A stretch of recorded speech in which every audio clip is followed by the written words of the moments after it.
How many times am I going to keep turning on the TV and seeing 16-year-old teenager murdered, 14-year-old boy stabbed in knife attack, 18-year-old man fatally stabbed in London, 24-year-old man stabbed to death 16 times. Like, how many times am I going to keep seeing this stuff, man? It's getting really out of hand now. It's really, really, really pissing me off, you know? It's disgusting, you know? And I think a lot of it is to do with parents not being there. The dad, the father, not being present in the child's life. Pay him a poxy visit once a week. On the weekend. Some of you fathers don't even know you got kids. You just knocking the booty down, busting nuts everywhere. You don't even know you're having kids. These kids grow up and turn out to be menaces to society, you know? And there's nothing to be glorified, you know? Yeah, it's cool when you're a kid to be the gangster, to be the bad man. But when you got senseless stabbings, senselessness. Oh, because he looked at you funny. He stepped on his shoe. He was talking to his girl. Stupidness, what people were getting killed for. You know? I could understand if he raped my sister, or, you know, he slapped my mother. Even that is not worth killing someone for, but I could understand it then. But you guys are out here, you young boys are out here killing people over senselessness, and then you get locked up and lose half of your life away. You're sitting in the can rotting away thinking of regrets. It's terrible. It's beyond me. It needs to stop, you know? And a lot of it, like I said, is to do with fathers being absent from their child's life. Parents need to work together to co-parent better. Parents need to try to stick together. Too many broken homes. It's become the norm in society, you know? Even I come from a broken home. My mum and my father split when I was like 2, 3. They weren't together after that, you know? It's like, how many people do you know at your school or your college when you was younger growing up, how many people did you know said, I'm going to my parents' house, I'm going back to my parents' home, or I'm going to visit my parents? How many people do you know, older people, say, I'm going to visit my parents? Take your kids to see the nan and granddad in the same house. How many people do you know that do that? Not many. It's not many. You know, most people, I'm going to my dad's or I'm going to my mum's. They're separated, and it's really bad.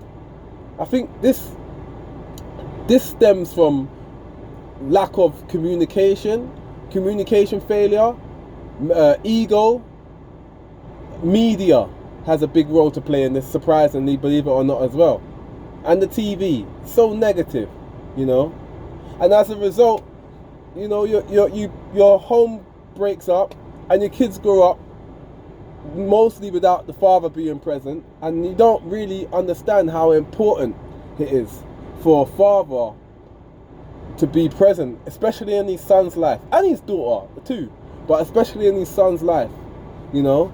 And to all those out there that don't have a father, you know, in an unfortunate circumstance, maybe your father's passed away or something, fair enough, I understand, and condolences to you, but you got to remember that you can still find a father figure in an uncle. You can still find a father figure in a bigger brother. You can still find a father figure in a stepdad. You got to embrace that, you know, because that man that's there with your mother is not your dad, but he's taking the time to be with her and support, especially if he is supporting. You should show him that respect, show him that gratitude. Don't turn around and say, oh, well, you're not my dad. No, that's wrong.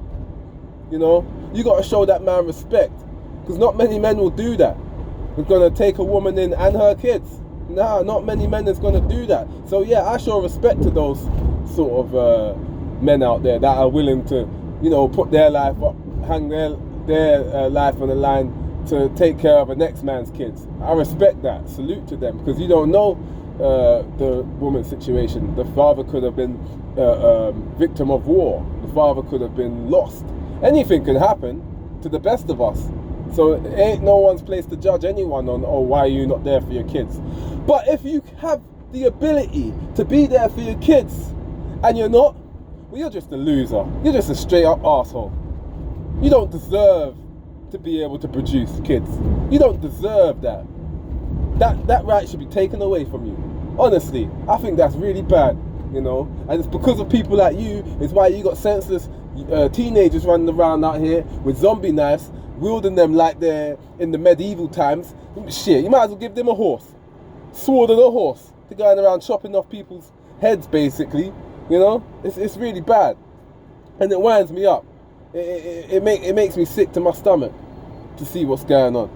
So I think that with the co-parenting thing, if we can work on that as a nation, you know, having more facilities to facilitate children without fathers, to put a father figure there, we will have less senseless killings. We will have less school shootings. Because I guarantee you, all these school shootings you see in America, the people that are behind it probably didn't have a father in their life, or the father he was a whatless, he was a nobody, whatless, you know.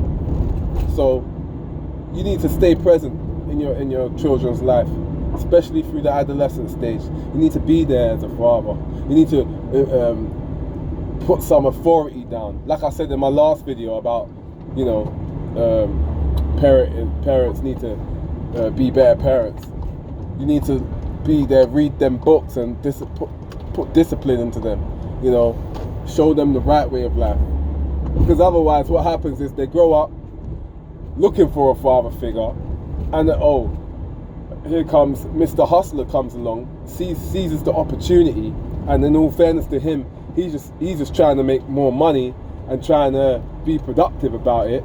Not to say it's right, but you know, everyone's got to make money, especially with the tax rates and everything's rising, inflation, and you can't even buy a box of eggs anymore. I fully understand why people are going to the extra mile to make money, but what they do is they seize the opportunity. They see your child, you know, on the streets playing out in the basketball pitch, and all it just takes is the right pitch at the right time. Boom. Oh, okay. Yeah, I can make some money. Boom. Sends him out to country, OT, selling drugs for him. Oh, he gets robbed, and then that's how it starts. It just all goes downhill and turmoil and bow, and it just goes really wrong from there. You know, in most circumstances, in most situations, that's what it stems from. You know, all these fatherless kids, or you know, kids that grew up without a father figure, or a man there present in their life. This is what happens, and with girls too. They grow up without a father figure, and most of them become prostitutes and, you know, hookers, standing on the street corner. And some of these girls out here selling drugs now too, slinging it like they were some real mafia type girls. You know, it's really crazy what's going on in the world. It's really crazy, and I think it's getting more and more present in life to find situations like this, situations occurring where the father's not present in the life, you know, and the mother's just equally as important. But the reason why I'm not speaking on mothers is because, in a way, mothers really are always there. It's rare cases where the mother's not in the life. There's a few, but it's a rare case. I'm more speaking on the fathers, you know. You want some cheeks, but you don't want to take care of what might come out. And that's another thing. Instead of anything, try to get with a woman and if you're gonna wrap it up, otherwise, you know, the outcome could be potentially you're gonna have a kid, and that is gonna be for a lifetime. It's not, oh, it's for Christmas. No, you're gonna have a kid for the lifetime. And believe me, that kid, if you try to run away, will come looking for you one day, or it's gonna grow up and it's gonna be a menace to society. You know, in rare cases, it does motivate them. I'm not going to say all kids without a father or all kids without a fatherly role model or mother turn out to be bad, because that's not true. In some cases, it actually does motivate them and they become successful, but they still have that resentment towards their father. Even worse for you. Imagine you had a kid you knew about, and then one day that kid became a football star, basketball player or whatever. Now all of a sudden you want to be, and that kid don't want to know you. Oh, you want some of those millions. Oh, son, daughter. Oh, well, where have you been my whole life though, Dad? Yeah, fuck off here. I don't blame them. Yeah. But it's not a laughing matter, people. It's serious. It's so serious. You need to be present in your children's life. Fathers, be a father to your children. Mothers, be a mother to your children. Let's try and stick together as parents. If not, let's try co-parent as equally as good and raise our seeds to be correct, and there'll be less violence in this world. And that's the lesson for the day, guys. Peace.